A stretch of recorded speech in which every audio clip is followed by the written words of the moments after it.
Hello friends. तो 7 day challenge रो day 1 को मु आपण मानक बहुत बहुत स्वागत करुच्ची। आज हूँ 15 सेप्टेम्बर मु आगुरी मोर प्लानिंग वीडियो भी देती आउ चैलेंज वीडियो भी देती जे 7 डे रो प्लानिंग मु केमती कौन करी आउ को चैप्टर मत आज पूरा करार अच्छे। तो चैप्टर 1 जो सब उपादान अच्छे से गुड़िक आउ चैप्टर 2 हरपाप सभ्यता उपर मत आज पूरापूरी सर्ट नोट बनइबार थिला। तो आगरू मु थरे दी थर पढ़ी बुकटा किंतु बहुत आगरू पढ़ी जहाँफल मोर से सब उपर आउ माने किछि भी नॉलेज नथिला बा जेहेतु रिविजन किछि कर नथली। तो माने पाखापाखि 4 ରୁ 5 मास तले मु बही पढ़ी आउ ए भितर मु जमा भी बही पढ़ नथली। तो सेतिपई मते पुणी थरे नुआ स्टार्ट करिया पे पड़ला। तो सेतिपई बहुत टाइम लागला। तापरे मु आपण मानको आगुर भी कहितली मोर देह बहुत खराब अछि। तो सेतिपई मते मध्यकालीन इतिहास सरिया पे एक्स्ट्रा 2 दिन टाइम लागितला। आउ एबे भी मो देह संपूर्ण भाव रे ठीक हेइनी, बहुत वीक लागुची। आउ कंटिन्यू पाठ पढ़िबा त मते लागुची कि मो पाए आ पॉसिबल हेइ परिबनी बहुत दिन पर्यंत। तथापि ट्राए करची देखा जाऊ कौन होची। तथापि माने मु भाभी आज मु भाभी नथली जे मोर 2टी जाक चैप्टर कंप्लीट हो जिवो आउ लॉन्ग टाइम पर्यंत मु बसिकी पढ़ी पारि बोली।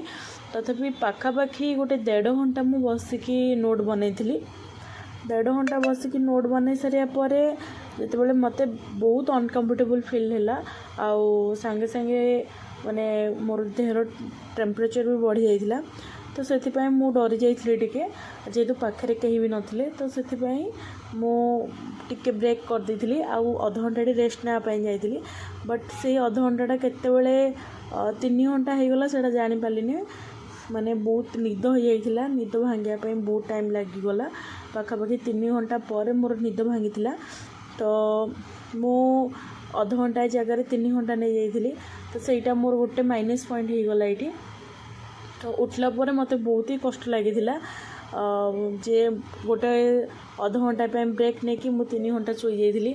तथापि मु कौन करि परिबे काहेकि ना देह जेहेतु बहुत खराब अछि। तो एतिकी तो मैनेज करिया पे पड़बो। तापर मु पुणी थरे उठी सारला परे फ्रेश होइकी पुणी थरे मोर नोट बनवा स्टार्ट कर देइथिली।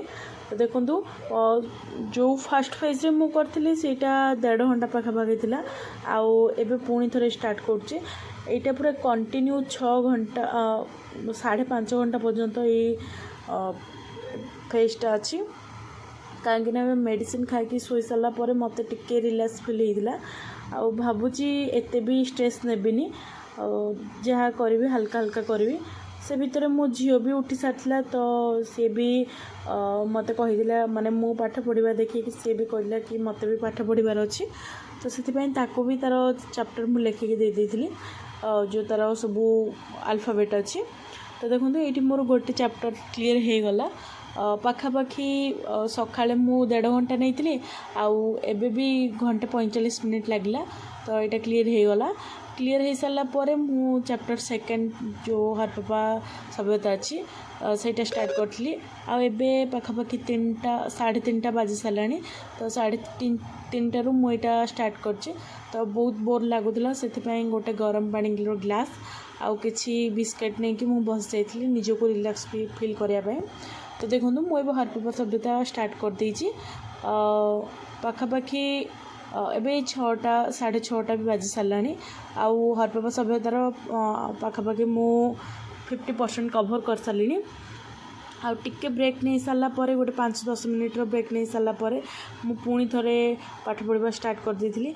फाइनाली 5 घंटार संघर्ष पर मोर यही चैप्टर 2टा कंप्लीट होता। तो आशा करछि वीडियोटी भल लगी। जदि वीडियो भल लगी था तो लाइक शेयर सब्सक्राइब करने प्लीज़ भूलिबेनी। धन्यवाद।